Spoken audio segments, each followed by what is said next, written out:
Our guest today is President and Chief Operating Officer of Commonwealth Edison. She is responsible for overseeing the day-to-day operations of ComEd, which delivers electric service to 3.8 million customers in Chicago and Northern Illinois. Our guest speaker is a graduate of DePaul University Law School, where she served as editor-in-chief of the school's law review. And when it comes to business, charitable, and civic leadership, she really is second to none. Our guest today and her husband, Mike, are the proud parents of their fabulous son, Jack. Ladies and gentlemen, Anne Pramaggiore. Anne? You know, while she's coming up here, I just realized we have the chairman of the CHA, John Hooker, right there. John, stand up. Give him a round of applause. Welcome, Anne Pramaggiore. All right, Anne. Thanks, Jay. Thank you, Jay, for that wonderful, warm welcome. And I also want to thank Father Ryan for recognizing our folks who are out in the streets taking care of business. They are first responders. And they have a lot to do with the safety and security and comfort of the citizens of the city. So I very much appreciate you recognizing the wonderful work that they do. Thanks. So it's always a great pleasure to come here and speak at the City Club.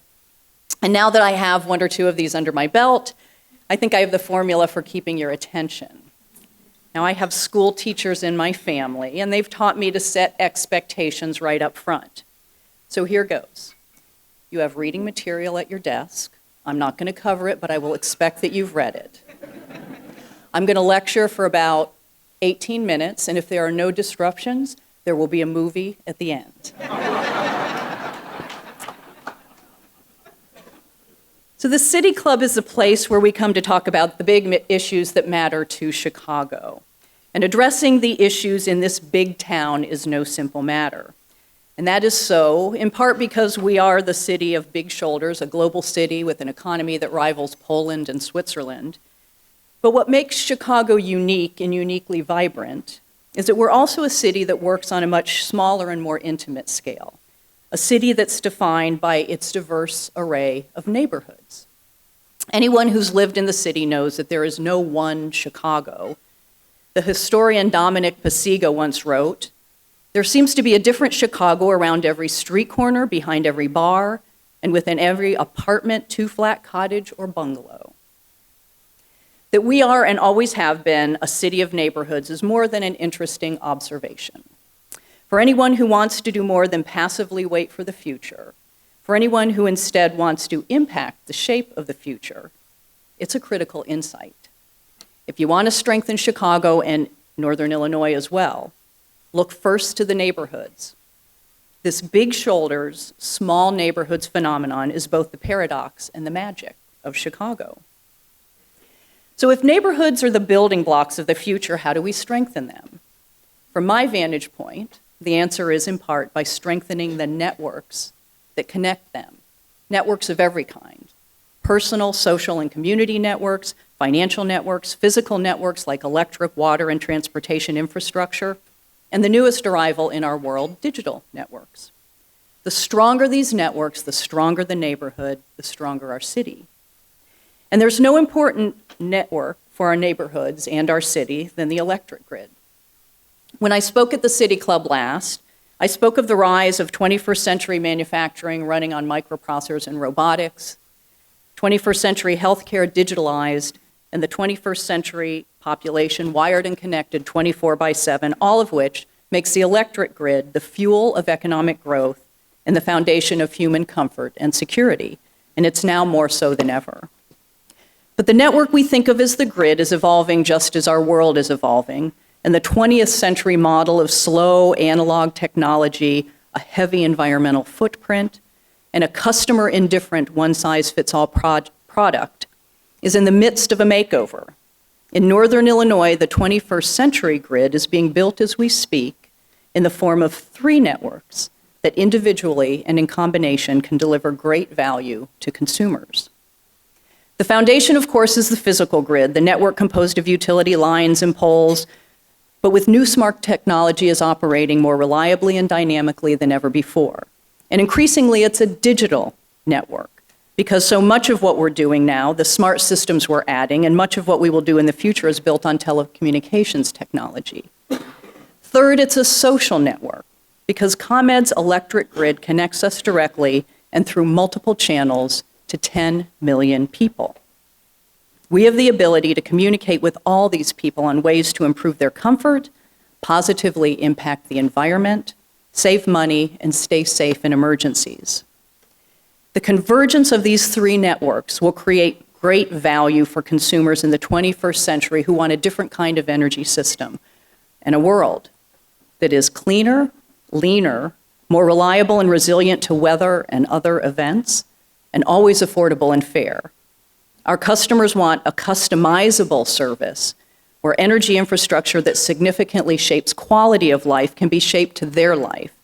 And finally, in the age of Snapchat, Twitter, and Facebook, they want connectivity, to be a part of a neighborhood of some sort. The smart grid build-out we're currently in the midst of is laying the foundation for this collection of consumer desires, but there's a lot more to be done.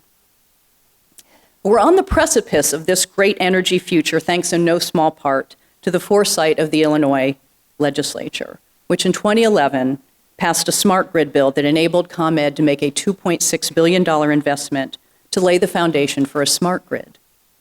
In 3.5 years, we've replaced thousands of miles of cable, installed thousands of smart switches designed to reroute around power faults, rebuilt manholes, and in one of our most impactful programs, we have installed almost 2 million smart meters, enabling ComEd to know when you're out of power, locate system breakdowns more easily, and provide customers with more information and control to lower bills. This work has allowed us to deliver on the promises we made to the people of Northern Illinois upon passage of the smart grid bill. We committed to improved reliability.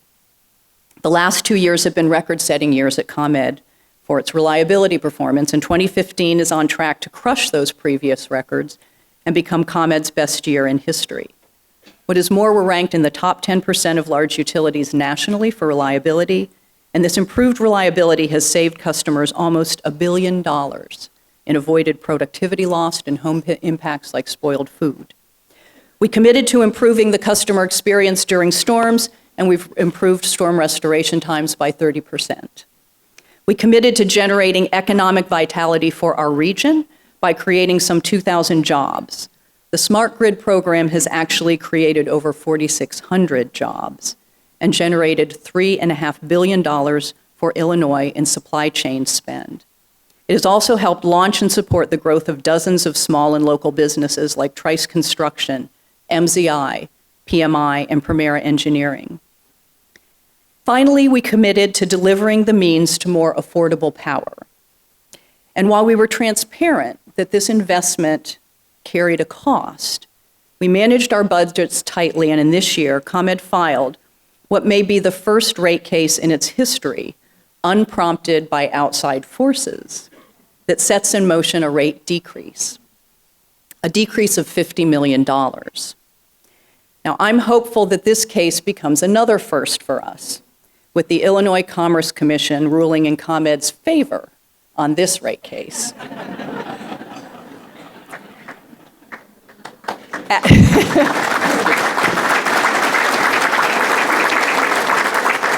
We keep trying. Add it all up, and according to J.D. Power's ComEd customer satisfaction scores over the last 3 years reflect the largest improvement of any utility they track. To date, most of the improvements, thank you. Thanks. And thanks on behalf of all the people who do this every day to make that happen. To date, most of the improvements have been operational, focusing on improving the physical grid. We are building out the smart grid hardware before we can layer all the cool software stuff that will really change the customer experience. Still, customers are starting to get a glimpse of what's possible as we start to expand on the 2 additional networks that I spoke of. As part of developing the social and digital networks, we partnered with 2 startup analytics companies that are piloting a web and mobile platform that lets customers see exactly how and when they use energy, with the means to take action. The Bidgely app reveals usage all the way down to the appliance level. And Meter Genius, a Northwestern University startup, shows real-time usage and offers incentives for reducing usage, points that can be used to make purchases around town. So no more household debates on who in the family is the big energy hog. And with information and incentives, you won't have to wait for your blow-drying, video game-playing teenager to go off to college to see some bill relief. So with all this going on at the utility, though, there's a chorus of observers who claim a different vision for the future. They don't see a world of connectivity. They see a world of disaggregation and, frankly, isolation. They paint a picture of home-based power plants, solar arrays and batteries owned or leased, maintained and operated at the individual homeowner level, and they declare the grid is dead, as if the best way to a superior energy future for everyone is to tear down rather than leveraging this amazing infrastructure that's been created over 100 years. To this chorus, I respond as would Mark Twain. Reports of my death are greatly exaggerated. And here's what they're missing. In a world where customers have rooftop solar and wind and basement batteries, where there are more electric vehicles on the road, where power is coming from and to many different places, the grid becomes more, not less important, because of the power of the network. Everyone in this audience understands the power of networks. The idea that creating more connections creates greater scale, efficiency, and impact than anyone or anything can achieve on its own. It's called Metcalfe's Law. A network becomes more valuable the more uses made of it. Facebook isn't such a powerful tool with 100 people, but get 1 million or 1 billion people in that network, and you have something that's transformative. A single home with its own rooftop solar array and a basement battery is a powerful idea, but it becomes far more powerful if that setup is part of a network that does what networks do, enhancing choice by incorporating cleaner forms of energy and making them accessible to everyone in the network, generating efficiencies, incenting energy flows to the right place at the right time, and creating opportunity where some customers are drawing energy from the network and others are feeding energy back into the network, where a local marketplace for energy and new products develops. When I was at the City Club last year, I likened the evolving smart grid to the smartphone in your pockets that serves as the foundational for technology for all the applications that sit on top of it.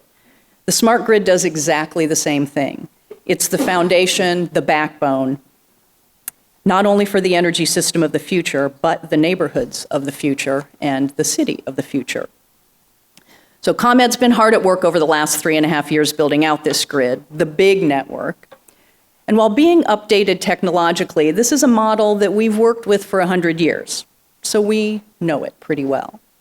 What we haven't done, and what is really new, is the custom work, the little grid concept, a grid that's more dynamic and more capable of solving specific customer needs. And because we understand the nature of this city, our efforts around this little grid are focused on the neighborhoods. So how do we think about networking neighborhoods?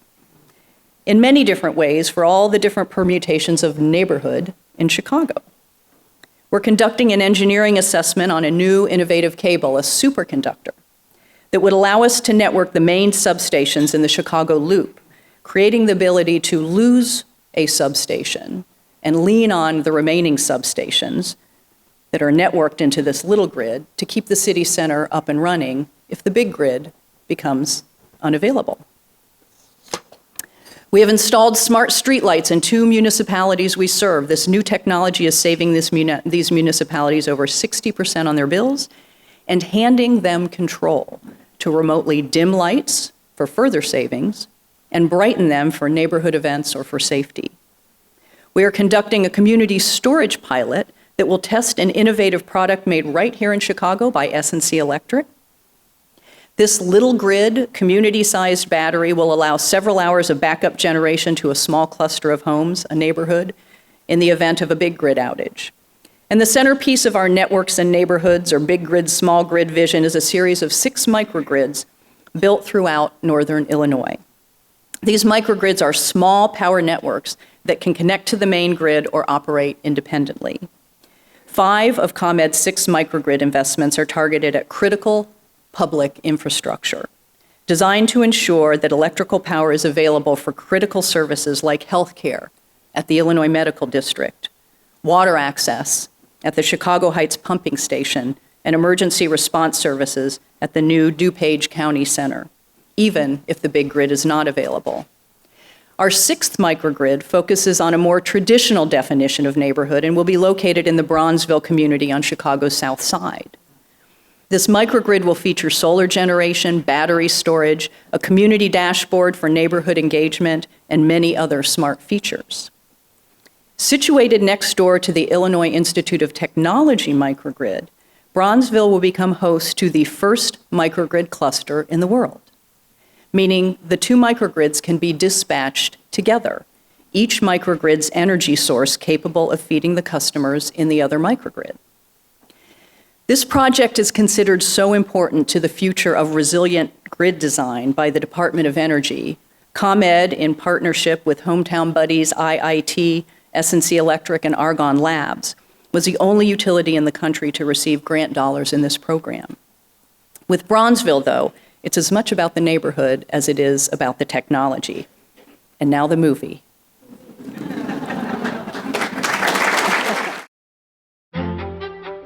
Imagine a community where the streetlights could anticipate your steps and provide you with a safely lit walking path to your car at night.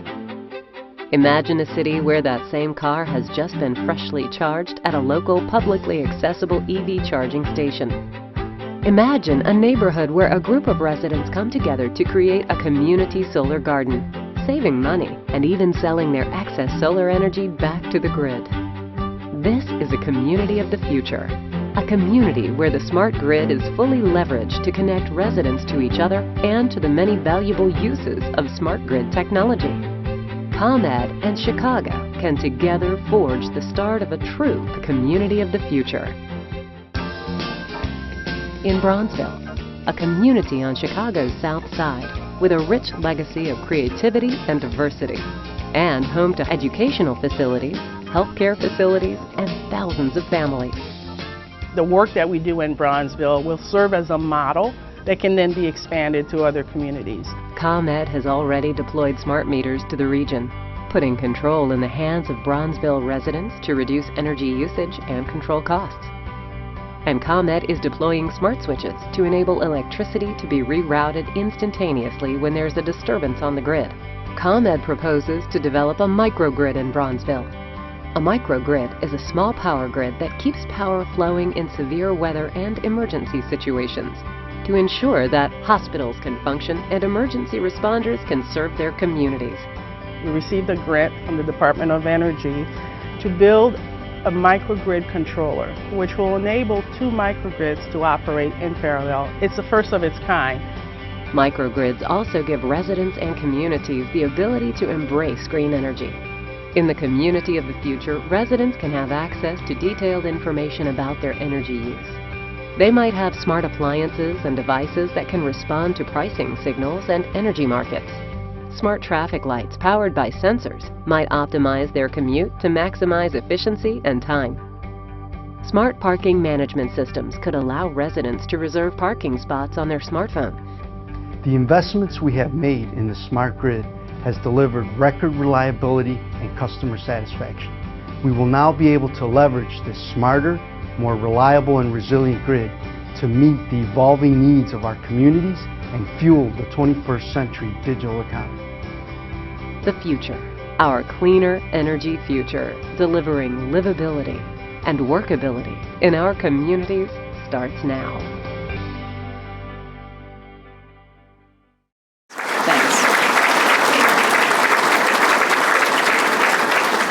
Thanks to our communications team. They're right over at this table for doing such a great job on that. This is exciting stuff. This is clean stuff. It's innovative stuff. It's network stuff. It's neighborhood stuff. It's Chicago as an energy and technology leader stuff. But this promising future is no foregone conclusion. It requires leadership, just like in 2011 with the smart grid, and it requires legislative action, just like in 2011 with the smart grid. And we all know that our state is occupied by some of the headier issues of our times. And so we're working hard on this legislation to move these microgrids forward, But we're also working very hard with other stakeholders to find common ground, to demonstrate broad support and consumer benefits that are irrefutable. In addition to microgrid, the proposal offers other benefits: energy efficiency that leverages smart technology to reduce energy use across the system, a pricing structure that ensures fairness in cost sharing, and additional assistance programs for customers facing hardship.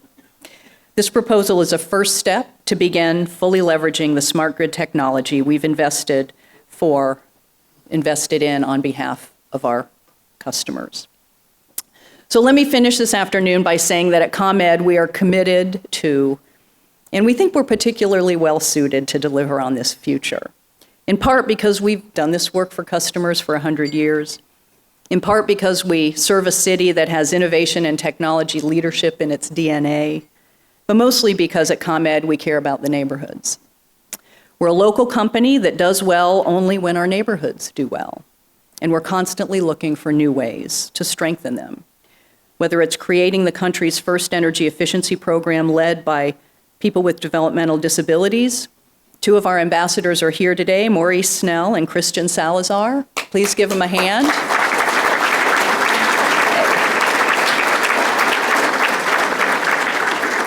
Using our new training center at 35th and Iron Street as a neighborhood hub under the World Business Chicago CASE program. Using local and diverse contractors there, partnering with Chicago Public Schools on a vocational training program, and commissioning art for our training center from the Bridgeport Art Center's Project Onward. And one of the artists, Sheila Smith, is here with us today, and you can see some of the art right there. Sheila? Where are you? There you go. Thank you. Or our Construct training program, where we partner with the local trade unions, community organizations, and our construction partners to bring more diversity to the construction trades. We have graduates, Evelyn Noah and Merrick Fontenue, they're here today. Graduates and employed graduates, thank you. Please give them a hand.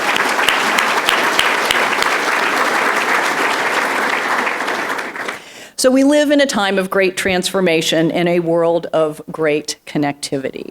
We are the people of networks and neighborhoods, and we look forward to working with all of you to make this future real in Chicago. Thank you very much.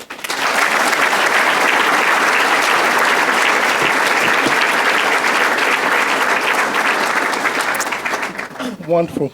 Good afternoon. I'm a poor man's Paul Green, so please be easy on me today, because I didn't know I would be doing this. But the first question is from Dave Lundy, and it says, under Illinois law, ComEd is obligated to reduce energy consumption 2% per year for the foreseeable future. How do you plan to do that and still turn a profit?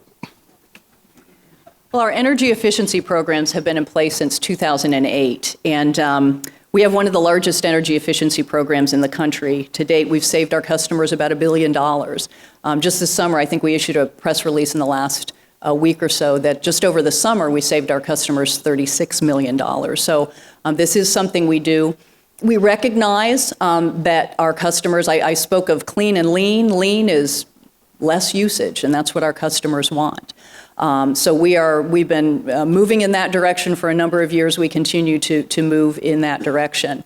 The way we earn a profit is under the regulated model. We earn a profit on our assets, and that's always been the case, and it continues to be the case. So as we create assets or we build assets, our earning power derives through the model from that.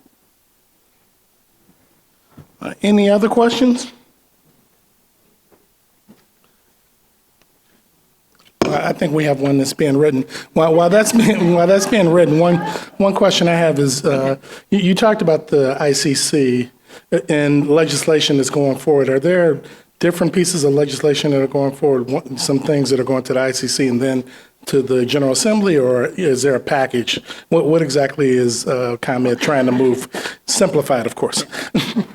Well, there are a number of things going on, as there are at any given time. But this year, there have been essentially 3 energy bills at the legislature. One Exelon generation, a bill that deals with the nuclear plants, a bill by a group called the Clean Jobs Coalition that deals with some of the same things that I talked about today, energy efficiency and solar, access to solar energy. And then the ComEd bill is the third, and you heard, the basic structure of that. And so that's what is going on at the legislature. At the Illinois Commerce Commission, we continue to do the rate cases there, and they're also dealing with some of the utility of the future questions in that venue as well. So there's a lot going on. And I think we're coming to the last question. You're getting off easy today. Okay. This is from Dalla Crater from Millhouse Energy. It was mentioned 2 million smart meters have been installed. How many more are planned to be installed to support the $3.8 million customer, excuse me, I put a dollar on there, 3.8 million customer base? So we're close to halfway through. We've got 4 million meters to put in, and we expect that we'll be finishing up in 2018. We're actually ahead of plan. So we're trying to accelerate that. There's a lot of benefits that derive from these meters. I mentioned some of them. You don't have to call us when you're out of power. That seems to be a big hit. We can see things on the system. These smart meters start to give us visibility. I think one of the things about our system that people don't realize is we have run it for many years, somewhat, without much visibility. Now with sensors on the system, we can see more of what's going on, and these smart meters allow us to see what's going on in a way that, in some cases, we can pinpoint damage on the system without having to send people out to figure out what's going on, and so that improves our restoration times. And I think the biggest boon, for these smart meters is just the access they give customers to information and control and pricing programs. When you get a smart meter, you also get the opportunity to join a rebate pricing program. So during the hottest days of the year, when we hit peaks, we'll ask you to reduce your energy. If you do that, we pay you money. And by having the smart meters and that more specific granular information, we can actually measure the reduction. And so that's a big benefit of these meters. But we're getting close to halfway through. I do have one other question. Just by chance, yesterday I was at the Tesla website, and they have something called a Powerwall. Mm-hmm. If I were to buy one of these things, could I in fact sell electricity back to ComEd today? If I wanted to do that. Yes, you can. We have the opportunity to do that. The challenge for us, and part of what we're talking about in this next wave of build out, is really to create the kind of grid that allows that two-way flow, very easily. We can do some of that today, but the grid's not quite where we need it to be to do that, nor are our systems, the IT overlay that allows us to track all that quite where they need to be. But we can, but that's starting to happen. So yeah, we can do some of that today. Maybe buying one of those tomorrow. Okay. So they're pretty pricey. If you're going to buy one, you better see one of these bankers. Yeah. Hold on.